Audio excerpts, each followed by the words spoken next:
Hey, replay viewers, this is Tim David. I did have to edit the replay a little bit. There were a couple of tech issues, so I didn't get the full experience, but please do enjoy yesterday's replay of paid speaking gigs from start to finish, even if nobody knows who you are.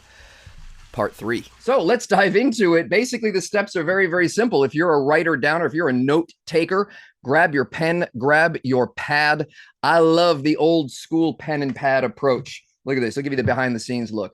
Pen and pad, right? Pen and pad. This is, as they say, thoughts become clearer as they pass over lips and through pencil tips. So write down this. The steps, very, very simply, are P, M, L. Leave some space between those people. We're going to flesh that out and tell you what PML stands for. So let's get into really what it is that makes a speaker qualified for this particular process. For example, if you do not have the same sort of goals that this process can help you to achieve, then it makes no sense to follow a process that leads to a goal that you are not aligned with yourself.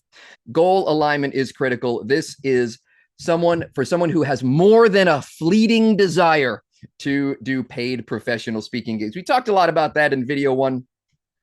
Number 2, speakers who want to treat speaking as a business, right? This is critically important. If you do not want to treat speaking as a business, if you don't believe that speakers should get paid to do what they do, if you think there is some kind of moral reason why you should just do everything for free to help as many people as possible because it's out of the goodness of your heart, unfortunately, there's not alignment here in goals. This is, again, for people who understand that it's not income or impact. It's impact via income. And the more that you earn and the more that you generate, the more you will be able to create impact. It's also a bonus if your goals and your desire is a speaking business that goes beyond speaking, right? So having other ways to help people with your content and your message. If you want to write a book, if you want to do trainings and workshops, if you want to do coaching and consulting, all of these are, there are places, there is room for the speaker who wants to add those in. Online courses, that sort of thing. Absolutely. Again, that's a nice bonus where speaking is the front end, and then there's all kinds of opportunities for income and impact on the back end. Next, a character checklist here, right? We need someone, we need you to be coachable, right? You don't come to classes like this to debate and to say, look for all the reasons why this won't work or that won't work. This is for people who are coachable. This is for people who are mission driven and not necessarily money driven. But again, having no moral opposition to income, right? It's not like money is a bad thing or the root of all evil. It's certainly part of the process. So those two are really important. If you have, and this is also super important, a strong external motivator to make your speaking dreams happen. A dream is okay, dream is good, but you need a driver to motivate that. We got to turn dreaming into doing. And really what I've seen in the past decade plus of doing this is that there is a very, very, it's very, very difficult to get somebody who is just kind of like, speaking would be nice. It would be nice. I don't really have to. It's a nice to have. It's not a have to have. Well, I mean, again, this is going to be some effort. This is going to be some steps that you're going to have to put into place. So again, it's got to be more than a fleeting desire, and it's got to be something that you are not just mission driven, but this is like, imagine like this is eating you alive from the inside. Your message has got to get out. That's the type of person this is for. And if you don't have that external motivator, right? For me, when I was starting out in the speaking space, it was because I had a baby on the way. I had a strong motivator to work less and earn more. So I didn't have to be doing 300 shows a year anymore as an entertainer, but I could be home more often, travel less, but still earn more income. So that was my external motivator. I don't know what your external motivator is, but again, even if you don't have that external motivator, look back in your life, look for evidence that, hey, you know, I'm a person who finishes what I start. This is not another shiny object syndrome, flash in the pan kind of desire. Next, and we're going to get a little harsh here, bandwidth and resources. In terms of bandwidth, do you have any opportunity to spend some time making this dream a reality, right? Do you have 5 to 15 hours per week that you could set aside that is focused time? And maybe, you know, you got to get up a little extra early. You get up an hour early one day a week. There's your 5 hours right there. Maybe you come, you know, you do some work on the weekends for a chunk of time, and 2 hours on Friday night, and you throw it all in there, and it adds up to that 5 to 10 or 15 hours per week. You've got to be able to find the time, scratch that, make the time for things that are important to you. So do you have that, or do you not have that?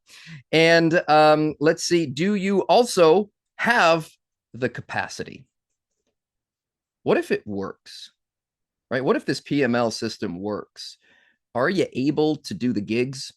Are you able to handle new opportunities? Are you able to process and discover and go through take on new clients, right? Are you able to handle an influx of new clients? Because this process is not an incremental improvement in your business. It's not like, oh, I'm going to get one new speaking gig from this. This process is designed as sort of a rocket launch, quick start, fast momentum, influx of momentum and opportunities. Many of you know my story. When I started out, I ended up using this process, and I booked almost 50 gigs in my first month. Influx of new opportunity, influx of opportunities for growth, for getting better at speaking, for paid speaking opportunities. It was chaos, right? So is that something that you'd be able to process? All right, so that is a little longer than I wanted to spend, but that's actually pulling that off an internal document. We literally don't work with people unless they meet these criteria. We know we can't help them, so we politely dismiss them and say, hey, if you don't have the same goals that we can help you do, if you want to go do high school gigs, go talk to Josh Shipp over at Youth Speaker University. I can throw that in the chat if you'd like. A little link to Youth Speaker University. He's got a free training. You coming to me and you're saying, hey, I want to do youth speaking gigs, go to YSU. There it is. Bingo. You want to do, high school, colleges, go to Grant Baldwin, right? Speaker Lab. He's a youth speaker. That's where he got his start. That's where he's got his experience. That's where his system was proven and works there. So have a peek over there, Speaker Lab. All right. So other than that, again, if you check all of those boxes, if you're still here, and I still see 20 participants in the live Zoom room, plus obviously the recording, then let's dive into it. Let's dive into it. Quite literally, I am just going to go through the process that we use. Quite literally, these are my notes for the rest of our session today. Quite literally, I'm going to give the backstage pass and show you the behind the scenes into how we do this and why it works and why it has been sort of discovered over the last 10 years or so of doing this, 12 years or so of doing this. And again, I think it'll make perfect sense to you as well. So let's dive into it. Number one, or the first letter, is P. P. You've written that letter down, maybe PML down the left-hand side of your page. Draw a big circle around the letter P and know that this is make or break. Know that the P in PML stands for packaging. It stands for packaging. If you have checked all of the boxes that we just went through, if you say, yeah, I got the bandwidth, I'm goal alignment, market fit, I got the character for this, I got the space, then the starting point is packaging. I don't care if you have been speaking for 15 years and you want to revamp, or maybe COVID knocked things down for you a little bit and you're still trying to get back. This is a great place to find out where the holes may be in your business. And very, very often, speaker problems are packaging problems. Now, we're talking about packaging two things. One, we're talking about packaging the message that you bring to the audience. This is the product, right? This is what you're selling. You are selling an idea, a topic, a discussion, a conversation, raising awareness, drawing attention to. This is the goods that you are bringing to the audience. And we like to say, in business, you got to sell stuff that people want. It's not genius. It's not like earth shattering. But if you're trying to book a speech that nobody wants, you're in trouble. If you got a room full of hungry people, you should offer some hamburgers, maybe a salad, maybe some food, right, to hungry people. Why would you go and try to sell a pen to hungry people, right? It's a great pen. It writes forever, and it's automatic, and it's got Shakespeare inside. Who cares? I'm hungry. Give me the food that I know I want and need. So here's a key distinction. People don't buy what they need. People buy what they want. You may have the secret or the key for people's lives, and you may say, hey, people really need to be doing this. People really should be doing this. People really ought to be doing this. Yeah, but do people want that outcome? Do people want that result? People don't buy what they want. People don't buy what they need. They buy what they want. So the job of packaging isn't to say, hey, let's get you speaking about something that is bookable and sellable, regardless of your own passion and your own story and your own message. That is not the job of packaging.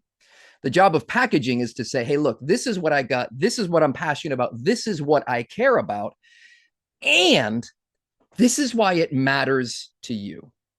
And you've got to be able to draw a straight line to why your content, your ideas, your speech offers value to the marketplace. Either you're solving a problem or you're making a promise.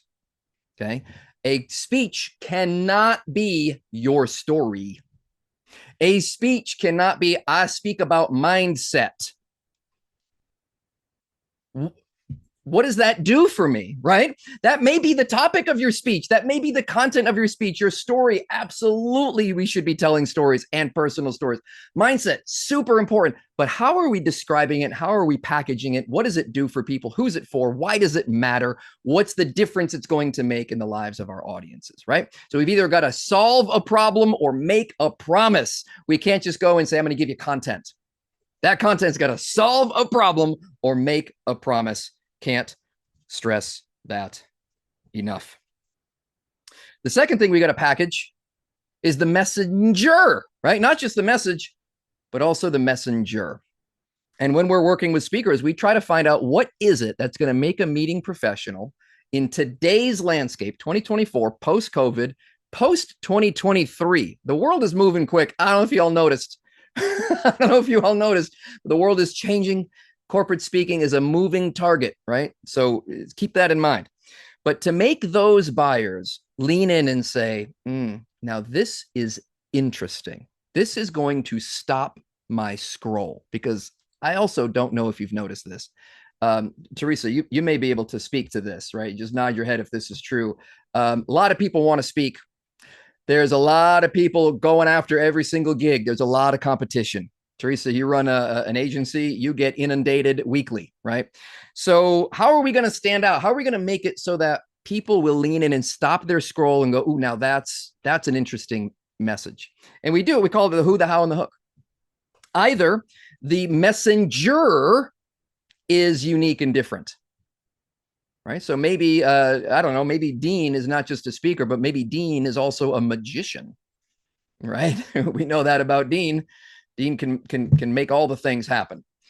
So that's an interesting, angle, right? In terms of the messenger, in terms of the who. If you're a celebrity, that's an obviously easy thing to book as a celebrity speaker, right? If, I've shared the stage with Michael Phelps and Peyton Manning and, celebrity authors and people who, Olympic athletes and that sort of thing. And it's easy for them to get speaking gigs because they're celebrities because of the who. Now, what about the average, everyday, ordinary rest of us, right? Maybe we're not super famous. I've also spoken with people like the daughter of the founder of this company, the cousin of the host of this show, right? There's all kinds of ways to package the messenger as well as the message. So who, very, very important. How is another way we can make things interesting. How are you delivering your content? How are you creating an experience for your audience? So if you show up and you say, I'm going to do a cooking workshop and I'm going to teach the lessons of health and the, impact of nutrition on mental health and mental wellness, and I'm going to actually go and do a cooking class. Well, that's an experience. That's something different than just you standing on a stage and speaking at people, right? Another way to engage the how different. I remember speaking with a guy named Chip Eichelberger, and he does the board break, right? He says, everybody grab a pine board, and I'm going to teach you how to karate chop through a pine board. And he gets a little old lady up on stage, and he teaches her how to karate chop through a real pine board, and she does it, and the place goes crazy, and then everybody else learns it. And you see this big ballroom with hundreds or thousands of people chopping wood, and it's an incredible experience, right? So what can you do? How can you increase the engagement to maybe make people lean in and go, ooh, haven't seen that before. Ooh, that's interesting, right? And the hook. And the hook has to do with really something I think that many of us and most of us as speakers can implement starting today. We can start implementing hooks today, right? So a couple of my favorite strategies for the hook are, and I had it on my other note, which is right over here, I believe. Yes, it is. Here's an example of a hook. Outcome via process. So if you say, my topic is leadership, I teach people how to be better leaders. Outcome only. There's no process there. I teach people how to be better leaders via storytelling. Okay, now I can see the hook there. I can see that we're taking two things that on their own may not stand out, but when we cram them together, suddenly there's a hook. Outcome via process. Another example of a hook is outcome for market. Outcome for market. So I have a program, and I could pitch this program as human connection for the tech industry. Human connection strategies for high-tech people. Well, there's a hook. There's like, oh, wait a minute. They're tech people. They should be focused on AI. They should be focused on IoT. They should be focused on big data, right? No, hang on. Let's get them to focus on human connection. So it's almost like this counterintuitive juxtaposition. Counterintuitive. That is a 6-syllable word. I can say it, but I can't count it. We outcome for market is another way to do that. An outcome, by the way, remember, is either a problem that is solved or a promise that is made. A problem that is solved, a question that is answered, or a promise that is made.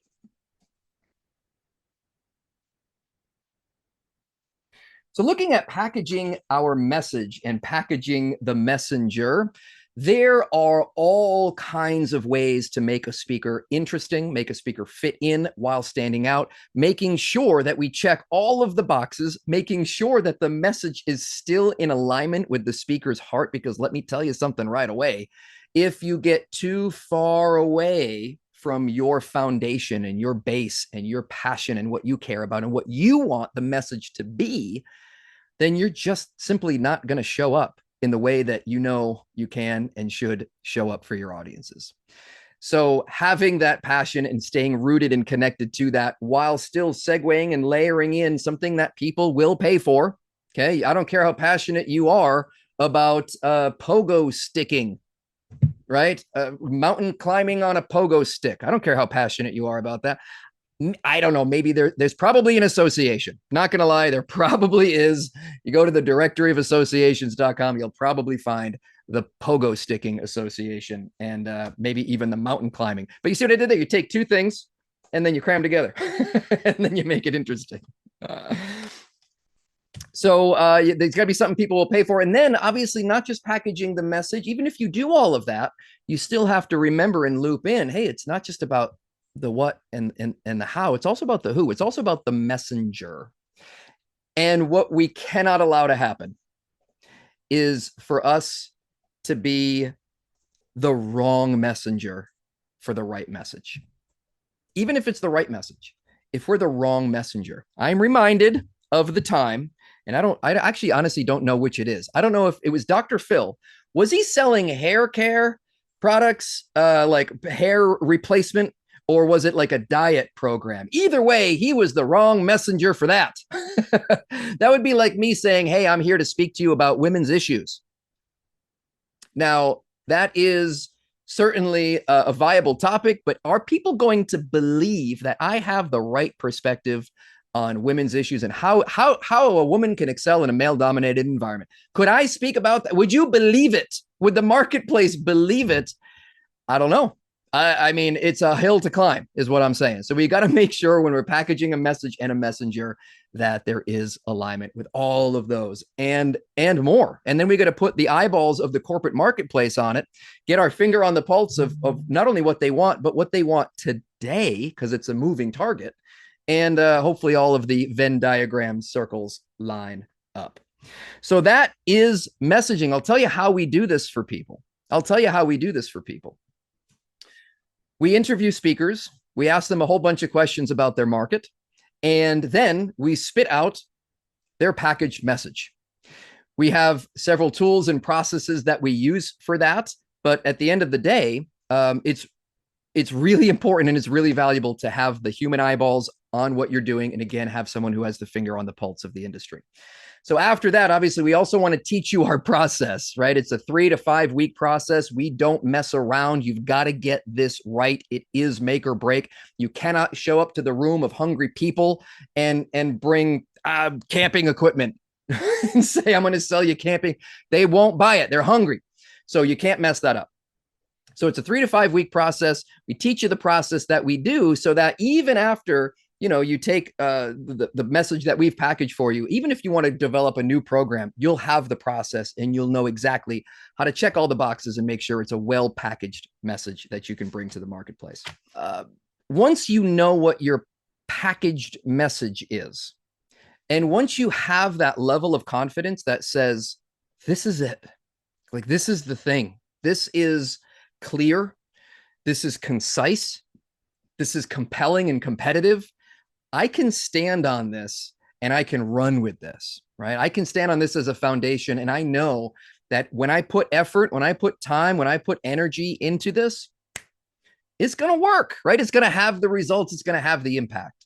So that level of confidence is an intangible. I'm going to be mentioning some intangibles throughout the day today. And the first intangible of the difference between a successful speaker and an unsuccessful speaker is this confidence. And it's more than confidence. The word we use internally is conviction.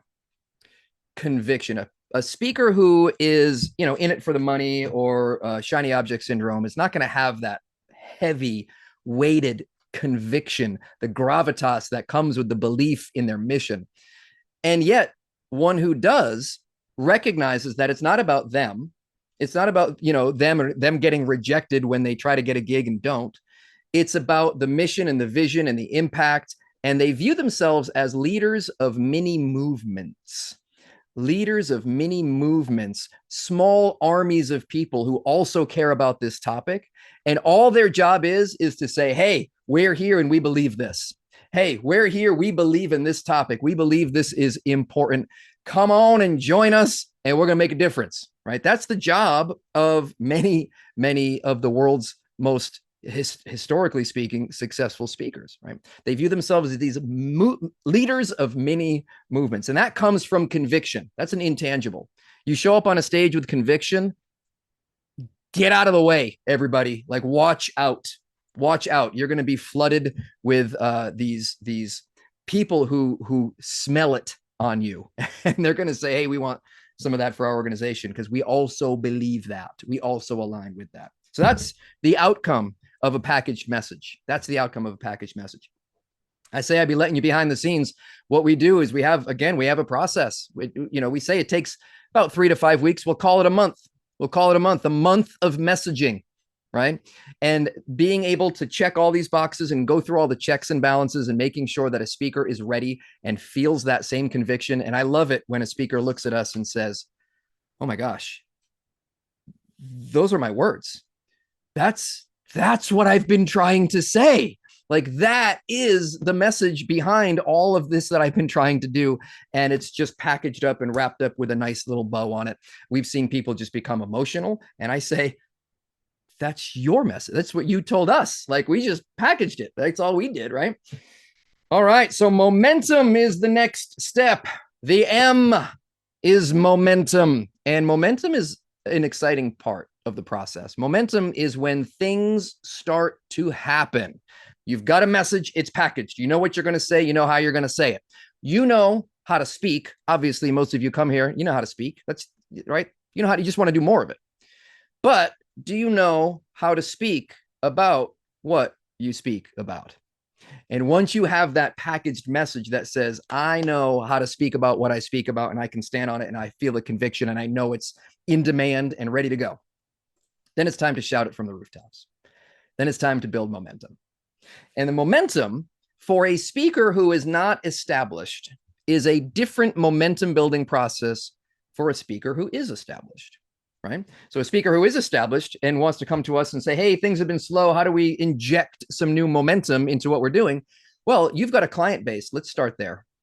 Let's start with some of our strategies of reigniting a client base, and we'll go from there, right? Many of you are like, I don't have a client base. So how do I generate momentum?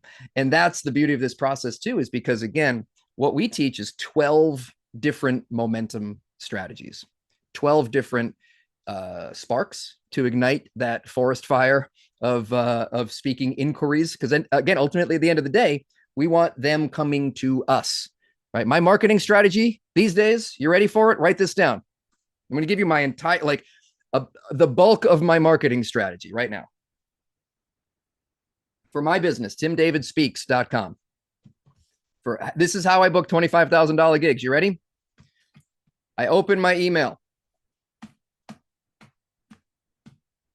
The leads are coming to me, guys. I open my email and I see who has seen me speak, who has requested information, and I say, oh, am I available on July 19th? Let me check. Maybe I am, maybe I'm not. And once again, when they're coming to you, it's not like they're going to negotiate fee. It's not like they're going to nickel and dime. Them coming to you is a pretty nice marketing strategy. Now, there's a danger to that. The danger is, how do you get there? You don't just open your email inbox every day and cross your fingers and say, I hope the leads come today, right?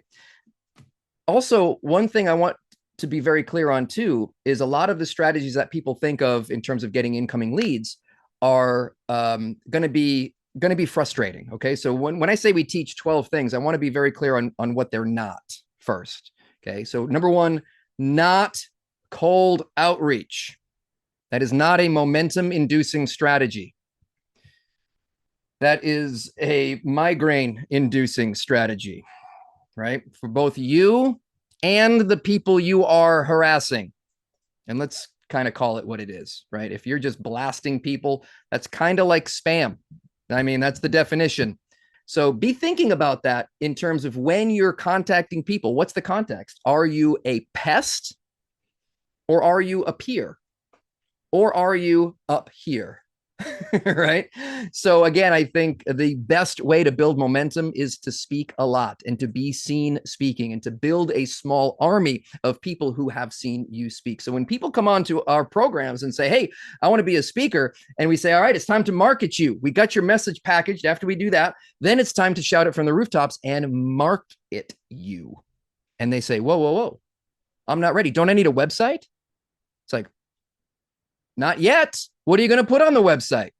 You don't have any demo video footage. You don't have any testimonials. You don't have, like, what's going to go there, right? I didn't have a website for 9 years in my speaking business. I had no website for 9 years. Now, this isn't in the 70s, okay, when nobody had a website.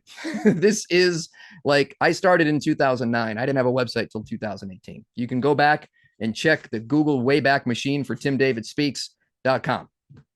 It wasn't there. Right now, the beauty is that I still had a 6-figure speaking business with no website, with no demo video. I mean, I had little samples here and there that I was able to kind of piece together, but I did not invest in an actual sizzle reel, like an edited demo video, until 2021. Like, again, why? Because when people see you in the right context, they don't need proof. They've seen it with their own eyes already. They don't need a piece of paper hanging on the wall that says you're certified. Okay. They don't need to see like samples, or like they've already seen it. They've already seen you rock a stage. So momentum, and the kind of momentum that we love, is the kind of momentum that leads to this sort of context. So quickly taking a peek at the chat, and then we will continue the process. But a lot of times people say, Tim, why are we starting at marketing? You know, when people join your program, do we spend, don't we have to spend 3 weeks on mindset first? Don't you have to like get your minds right? No. No. Marketing fixes a lot of problems. Marketing fixes a lot of problems. Like I said, if you don't have a website or demo video, market yourself, get some gigs. Those gigs may have cameras there. Hit record, get a copy of that video, leverage these opportunities so that you can get the whole meat, all the meat off the bone, use the whole buffalo, and turn that into even more opportunity. So if you have opportunities, if you have speaking opportunities, it really does solve for a lot of problems. In fact, there's only 7 things to think about in a speaking business. I'm going to take a look at what we categorize these as. The messaging, the packaging of the message, that's 1. The packaging of the messenger, that's 2. The marketing that you're doing, what are you doing to generate incoming leads? Okay, that's 3. Business systems. Once the people say, hey, I'm interested, and we have a gig coming up on August 14th. How much do you charge? What do you do when that happens? If the answer is, well, my fee is $2,500. Just kidding. I'll do it for $1,000. I mean, what's your budget? You know, again, these are some bad business systems and bad processes there. But when you have enough opportunities, usually what ends up happening is when the marketing is working and you've got a bunch of incoming leads, that solves, even if you've got bad SOPs, there's enough volume to kind of overcome some of that. So marketing even fixes that, not just in volume, but also in practice, because necessity is the mother of invention. So if you've got a bunch of leads coming in and you need to know how to process those leads, guess what? You're going to be motivated. You're going to have a reason to develop those business systems, right? So marketing fixes that. Program development, speech writing, right? That kind of stuff. Keynote preparation, workshop development, course creation, that kind of stuff. Guess what? Marketing fixes that. Marketing makes your speech better. Marketing develops your program, because if you have people coming to you and saying, hey, we need this, then you know what to create next. Write this down, please, please, please write this down. Market before you make it. Market before you make it. Do not be that speaker who writes a book that nobody buys. Do not be that speaker who creates a course that nobody takes.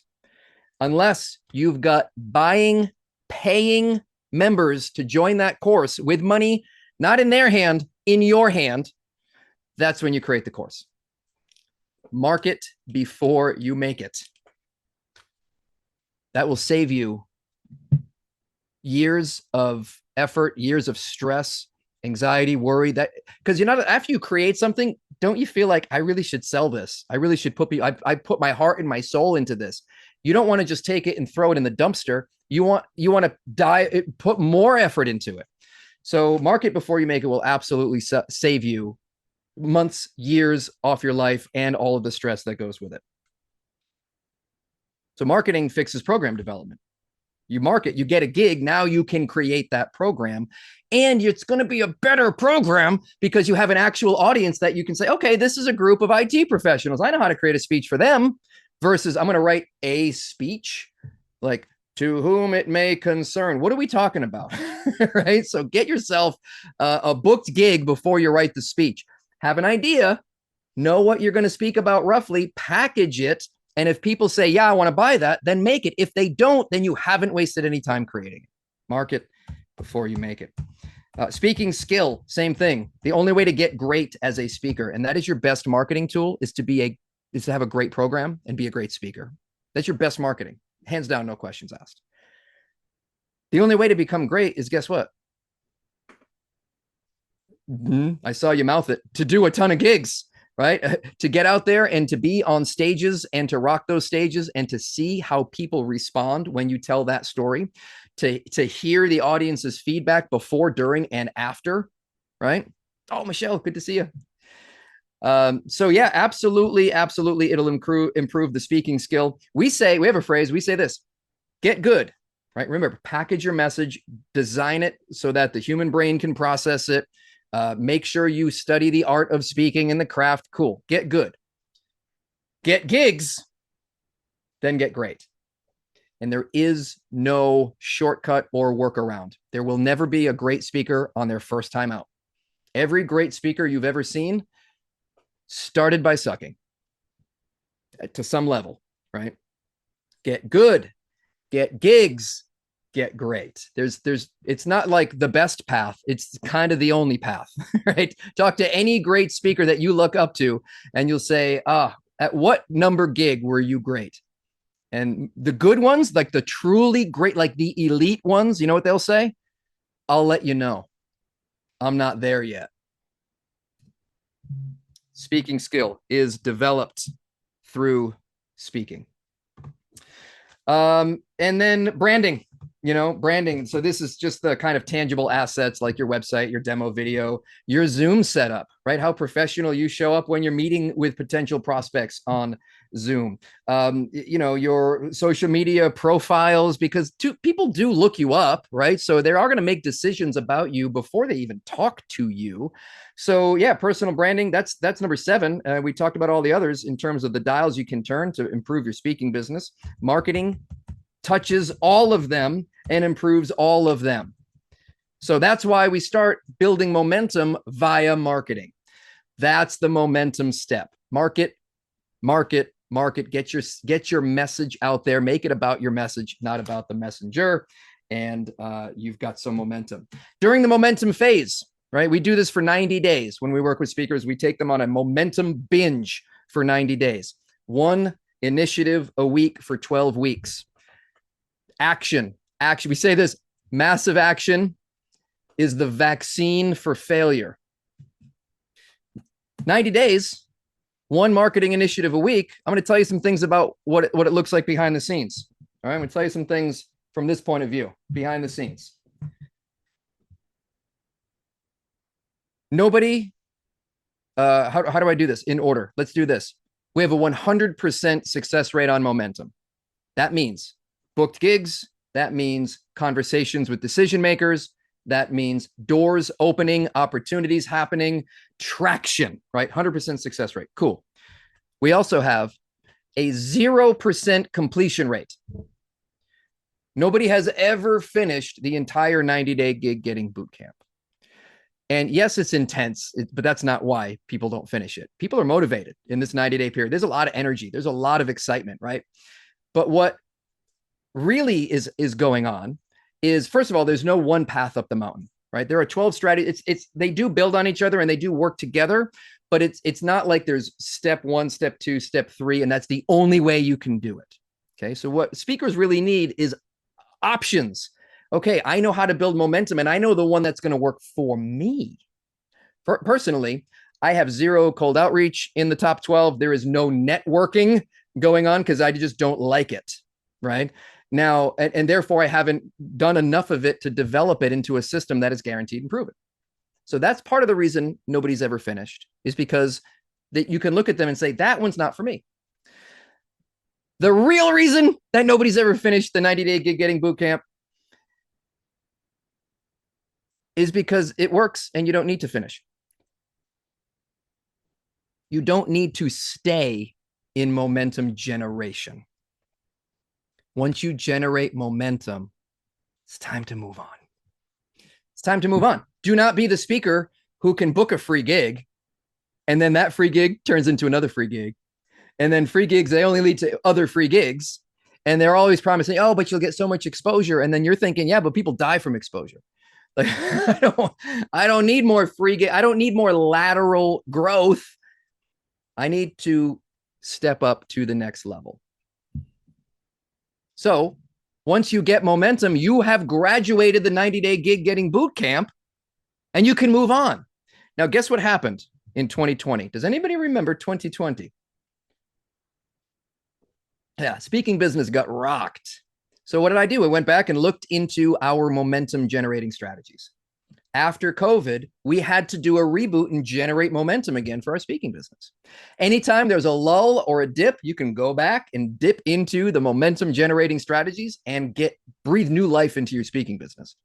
I love the story of Brian, who during COVID did 70 plus gigs during 2020, over 70 gigs, because you understand the process of generating momentum in a way that actually works and is fun for you specifically. Because I don't care how great the strategy is, if it is not implemented, right? It could be the world's greatest strategy, but if you hate it and you wake up every day and you're like, I don't want to do this, it's not going to happen, and the results aren't going to be there. So that's the real reason. Once it works, it's done, and you can move on and go to the next stage and the next phase, which is L. L stands for leverage. Leverage. What do you do with that momentum? How do you turn that momentum into paid opportunities, into higher paid opportunities, and into more higher paid opportunities? How do you jump sandboxes out of the free zone into the paid zone? Out of the paid zone into the paid more zone? How do you turn every gig into multiple gigs? Once we understand that, then we're in a good place. So the leverage system, and the way that we teach leverage, is we have something that we call a speaking business in a box. Speaking business in a box, and it's this library of tutorials on our SOPs, our standard operating procedures. What happens when a lead comes in? What are the 5 steps that have to happen to make sure that we quote the right fee, so that we know we're not going to lose the gig based on fee? We can sleep that night and not go, was it too much? Oh no, what if it was too low, right? Not have any of those worries. We can have clarity and certainty that we pitch the right price, and that we have price integrity, that we have our price and people are going to pay our price. We also have opportunities to have a Hail Mary pass completed with that 5-step process. We also throw in this opportunity for a Hail Mary. And this is how sometimes people may not be able to pay our speaking fee, but we can turn that into a consulting fee or a contract that yields a lot more than a standard speaking fee, even approaching the 6 figures and beyond.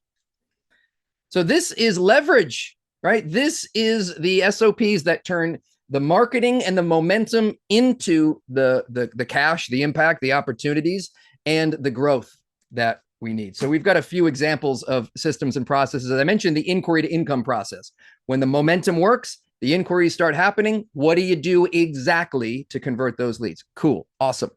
Next, once you get the gig, now you got the gig on the calendar. The inquiry to income process worked. You booked the gig. Now, what do you do to turn that gig into the next level, right? That's our gig avalanche system. There's over 40 different action items to proactively make sure that luck happens to you, to proactively make sure that that gig is turning into gigs. And it's a buffet of ideas. You get to say, I'm going to do this one, this one, and this one, and this one today. And I know that these are the high leverage ones for this particular type of gig that's going to turn into business for me. So all kinds of examples of that, literally hundreds of videos and tutorials. Do this, not that. Here's a 3-minute video. Do this. Here's a tool. Here's a template. Customize it. Delete my name. Type in yours. There you go. This is literally what we do in our business. All of our documents, agreements, proposals, invoices, like the paperwork kind of side of things, the business systems, all the way through, building an email list in 5 days, et cetera, et cetera, et cetera. All of these courses in this library of resources, AKA speaking business in a box. And that is the key and the secret to leveraging. And these are answers to questions that you're going to have in a few months, right? So, it's tough to kind of go deep into detail with all of this stuff, but really the answers are there, and we wanted to create something that was absolutely comprehensive for everybody. So if you have been taking notes, we've got P, we've got M, and we've got L. We've got the packaging of the message and the messenger. We've got the marketing that generates the momentum, and this is fast and furious. And then we take the momentum that has been generated and we leverage those opportunities, converting those opportunities, making sure that as we're pouring water into this bucket of a speaking business, that there's no holes in the bottom, that nothing's falling through the cracks, that we're maximizing every opportunity. This is why the National Speakers Association folks will tell you it takes 3 to 5 years to build a speaking business. And this is why we have people who do that and get to that place in far fewer time. So months, not years. Months, not years. There is one other component, as you all, or many of you know, we're running this program starting in June. June is messaging month. That's when we start this PML process. We're taking a group of 25 speakers, holding them by the hand and running through the PML process. And month number 1 is June. It's coming up. It's the perfect time. It's when things sort of slow down in the speaking industry. It's the perfect time to focus on our messaging, to take a breath, and to build and lay down the foundation and the framework, so that when summer, the end of summer and September comes, it is absolutely time to hit the ground running. The lead time, September is my busiest month of the year. The lead times are 1 to 2 months. So those gigs are going to start to be booked sooner rather than later. And we want to be able to generate that momentum. So the first month is packaging our message and us as the messenger. The next 3 months, we hit it. We do the momentum process, the 90-day gig getting boot camp. We hit it hard. We equip you again with all the tools and resources and the templates and the strategies. You'll never not know what to do at this very moment at every step of the way. And then we spend the next 12 months together beyond that. So it's a total of 16 months. And those 12 months, we're getting together as a group. We're masterminding, we're brainstorming, we're doing Q&A, we're getting together multiple times throughout the week. We're working together, we're thinking together, we're laughing together, we're sharing wins, and once again, keeping that momentum moving forward. So that is a 16-month process. Throw in the speaking business in a box, throw in the tutorial library, and you're good to go. Hey, popping my head in again here at this point. We invited people to book calls with us. Those calls are full. Those slots are full. So please do go ahead and click the link below. And instead, it will take you to a webpage that looks a little something like this. This has all the information on the program. This has all the information on what we are doing to take speakers through the PML process over the next 4 months. A month of packaging and 3 months of momentum and leverage. So obviously the other part of that is the 12 months of support. And again, would love to invite you to take part in that program. That link will have all the info. Now I'm going to close with a piece from the recording and just some closing thoughts that I think are really relevant. You know, a lot of times people look at successful speakers and think, they're just so put together. They just have it all together and they're so, perfect and they've done everything right. This is so much more often that the speakers that I mastermind with and the speakers sort of at this level are so approachable, are so human, are so flawed, and don't have everything perfect, but they get the right things right. And the things that we think are going to make the difference aren't always the things that make the difference.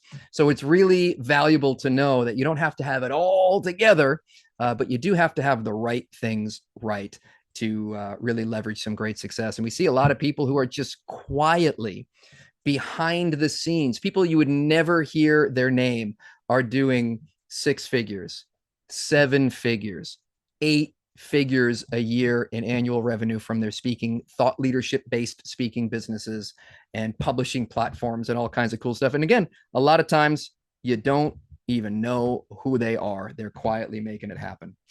So there it is. There it is. There's the music. It is happening. Every time I touch that track, it turns into gold.